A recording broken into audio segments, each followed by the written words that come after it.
After decades spent in the garden working with compost, various mulches, and all the miracle fertilizers money could buy, I honestly thought I had a complete grasp on soil health.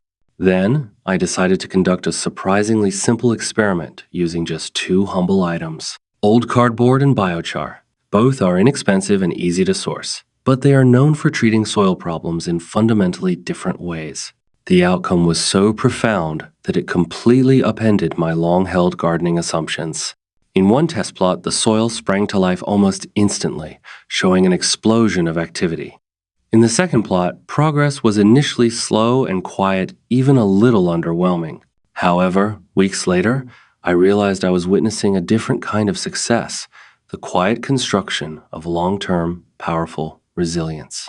This simple comparison revealed a key insight every gardener needs: the skill of giving your soil exactly the boost it needs for immediate success, while also laying a robust foundation for future seasons. If you struggle with tired soil, plants that constantly dry out, or if you're looking for an affordable path to healthier, more productive crops, stick around. This is the story of how my gardening approach shifted permanently, starting this season. Part 1: Cardboard. The feast for soil life. Let's start with the one most of us throw away without a second thought: cardboard. I used to see it as nothing more than clutter from deliveries stacked in the garage waiting for recycling day. But in the soil, cardboard becomes a banquet. The moment you lay it down on damp ground, fungi and worms rush to it. Microbes multiply, weaving through the fibers like a busy city. Within just a couple of weeks, you can peel it back and see the change with your own eyes. White fungal threads, wriggling earthworms, and moisture clinging to the soil as if it doesn't want to leave. What makes cardboard so useful is that it gives your soil a fast meal. Think of it like giving your garden a hearty breakfast after a long night. The carbon in the fibers breaks down quickly, and the glue, surprisingly, becomes food too. In the process, weeds are smothered, soil is kept cool and damp, and your crops get a short-term fertility boost that shows up in greener leaves and faster growth. I've done this in some of the toughest clay soil. You can imagine soil that once baked into bricks under the summer Sunday. I simply laid down sheets of cardboard, topped them with grass clippings, and let nature do the work. In a matter of weeks, the ground softened, worms moved in, and for the first time, that patch of earth smelled rich instead of sour. Now, it's important to remember that cardboard is temporary. By 6 months to a year, it has mostly broken down, transformed into humus that plants can use right away. That's its strength and also its limitation. It's like giving your soil a cup of coffee. The energy is immediate and powerful, but it won't last forever. So if you're looking for a quick win this season, cardboard is a wonderful ally. Part 2: Biochar. The framework. Now let's turn to biochar. At first glance, it doesn't look like much. Just little black crumbs, almost like charcoal from a fire pit. But this humble material is anything but ordinary. It's wood or crop residue that's been burned at high heat with very little oxygen, a process that locks the carbon into a stable form. Unlike cardboard, biochar doesn't vanish in a year. It stays not just for a season, but for decades, even centuries. That's why scientists still find rich, dark soils in the Amazon that were made fertile by biochar thousands of years ago. Those soils remain among the most productive on Earth because the biochar never left. But here's the key: raw biochar on its own doesn't feed plants right away. In fact, if you put it in your soil without preparation, it can tie up nutrients and slow your plants down. That's why gardeners like me always charge it first. What does that mean? It means soaking it in something alive: compost tea, manure water, even a slurry of kitchen scraps, so the tiny pores fill up with nutrients and microbes. Once that happens, biochar becomes a powerful soil partner.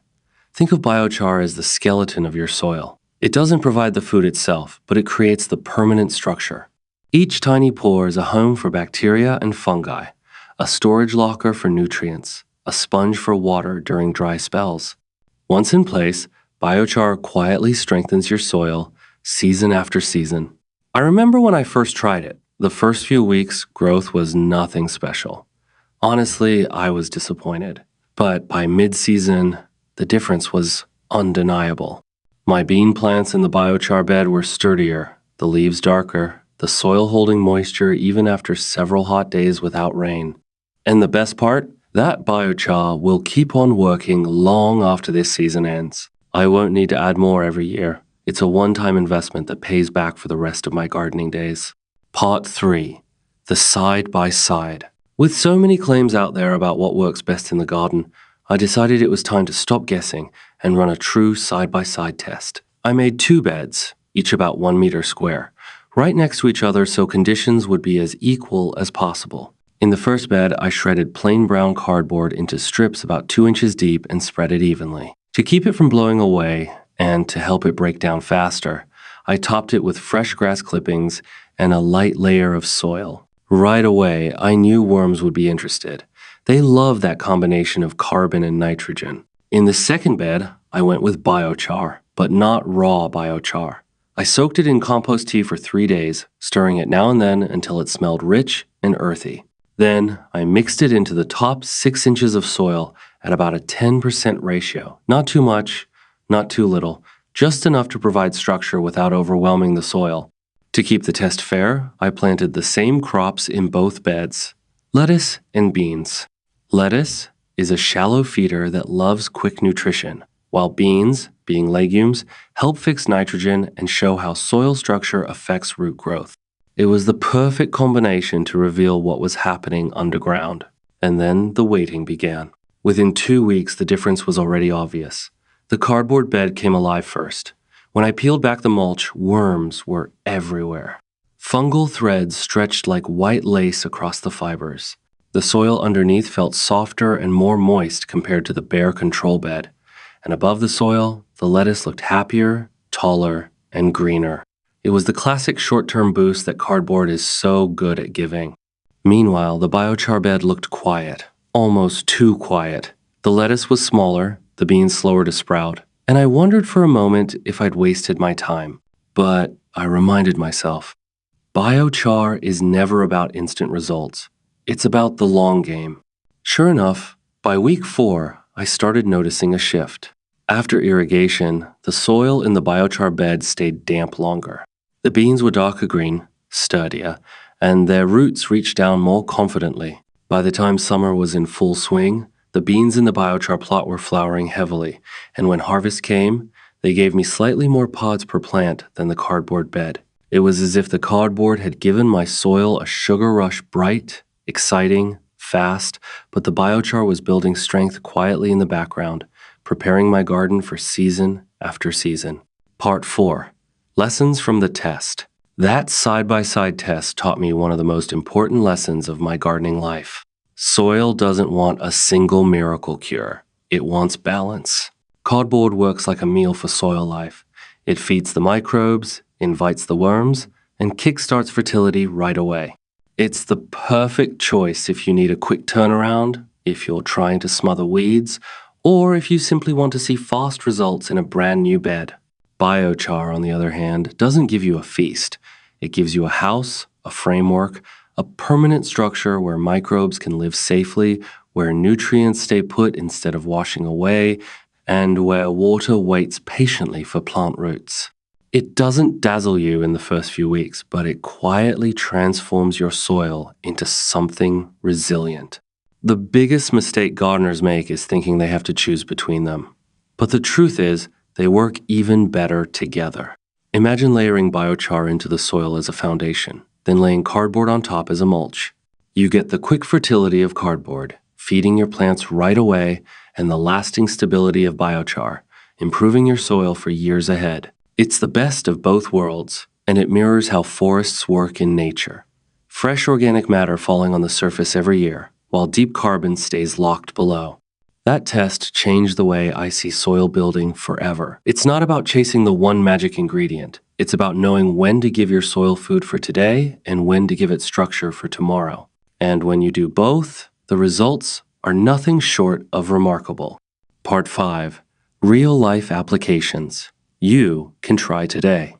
Now, let's take all of this knowledge and put it into action, because a garden doesn't change from theory alone. It changes when we roll up our sleeves and try things for ourselves. If you're curious about cardboard, here's the simplest way to start. 1. Gather plain brown cardboard, the kind without glossy coatings, heavy ink, or plastic tape. 2. Cut or tear it into pieces so it's easier to handle. 3. Lay it directly onto your garden bed or even across a patch of lawn you want to turn into a vegetable plot.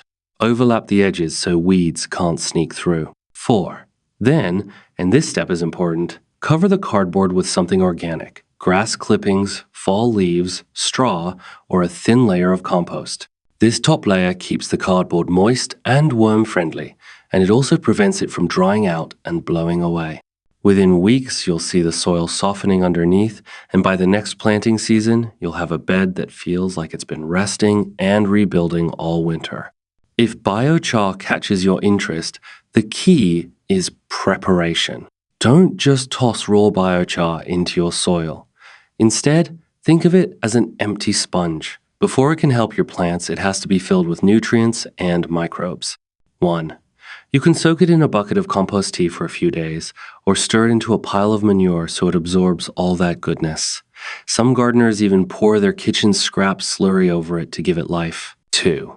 Once it's charged, spread it in your garden soil at about 10% by volume. That's just enough to improve aeration and water retention without overwhelming the soil balance. 3. Mix it into the top 6 inches, right where your roots will grow, and then plant as usual. And if you're ready for the best of both worlds, combine them. Use biochar mixed into the soil as your base, and then mulch the surface with shredded cardboard. This pairing gives you instant fertility from the cardboard and long-term resilience from the biochar. I've used this method in raised beds, flower borders, and even in large pots on the patio. Every time I've noticed the same pattern: fast early growth followed by strong, steady plants that keep producing all season. The beauty is that these methods don't require fancy tools or expensive products. They're practical, affordable, and senior-friendly. They rely on materials you probably already have at home, and the results show up quickly enough to keep you motivated, while also laying down strength for seasons to come. Part 6. Stories from Fellow Gardeners. I'm not the only one who has seen these results. Let me share a couple of stories that still inspire me every time I think of them. My friend George, who is well into his 80 seconds, has been gardening longer than some of us have been alive. He swears by cardboard. Every fall, he lays down thick sheets across his vegetable patch, covers them with fallen leaves from his maple trees, and lets the winter rains soak everything through. By spring, the cardboard is half gone, the worms are fat and happy, and the soil underneath crumbles between his fingers. He told me once with a big smile, "I don't garden anymore. The worms do it for me." Then there's Carol, my neighbor down the street. She was skeptical about biochar at first. She added some to her raised beds 3 years ago, carefully charging it with her homemade compost tea. The first season she shrugged and said, nothing special. But by the second year, her tomatoes grew stronger, and by the third, her soil was holding moisture so well that while the rest of us were dragging hoses through July heat, her bed stayed moist and her plants kept thriving. Now she swears she'll never plant another bed without biochar in the base. These stories remind us that gardening is not just about one season. It's a relationship that deepens year after year. Cardboard gives us the joy of quick results, the kind that keeps us excited and hopeful. Biochar rewards our patience, showing its strength only after time has passed. And together, they create gardens that practically care for themselves. Every gardener I know who has tried these methods finds their own rhythm. Some prefer the short-term rush of cardboard. Others lean into the long-term security of biochar. And the wisest find a way to blend both. That's the beauty of gardening. It's not one size fits all. It's a journey of discovery, season by season. You know, the longer I've gardened, the more I've realized that soil is a lot like life itself.